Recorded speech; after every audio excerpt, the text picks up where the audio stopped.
Արա դες կողքի ժողովուրդները հետ ժողովուրդ չեն էլի, հեչ լավը չեն աղբեր, ոչ թասի, ոչ նամուս, օրինակ այդ ռուսները չեն ուզում մեր համար կռվեն, չեն ուզում գան հայերի տեղը կռվեն, արա, վաբշե դրանք ով են, արա, չեն ուզում գան հայերի տեղը գնան կռվեն, հայերի համար հողերը ազատագրեն, պաշտպանեն, կամ այդ բաները ինչա, պարսիկները, արա, վաբշե թասիբ չունեք, արա, վերեք այդ զանգեզուրը պահեք, արա, մի թողեք հանձնի ետ,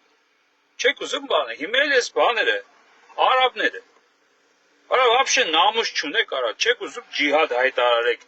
ձեր հոգևոր արժեք, մեր, այսինքն, Հայաստանի հոգևոր արժեքներին, եկեղեցուն կպտում են, չեք ուզում մի հատ ջիհադ հայտարարեք, արա, մենակ ձեր համար եք հայտարարում, մի հատ էլ մեր համար հայտարարեք, արա, ես ինչ ազգ եք դուք, արա, ես ինչ անթասիվ ժողովուրդ եք, արա, բա հայերի հոգևոր արժեքներին, եկեղեցուն, քրվում հայհոյում են, մի հատ ջիհադ չեք հայտարարում, արա, մենակ ձեր համար եք, ես ինչ ժողովուրդներ են, այդ տենց անշնորհակալ ժողովուրդներ են, էլի, դրա համար էլ մենք հայերս էս օրինենք, բա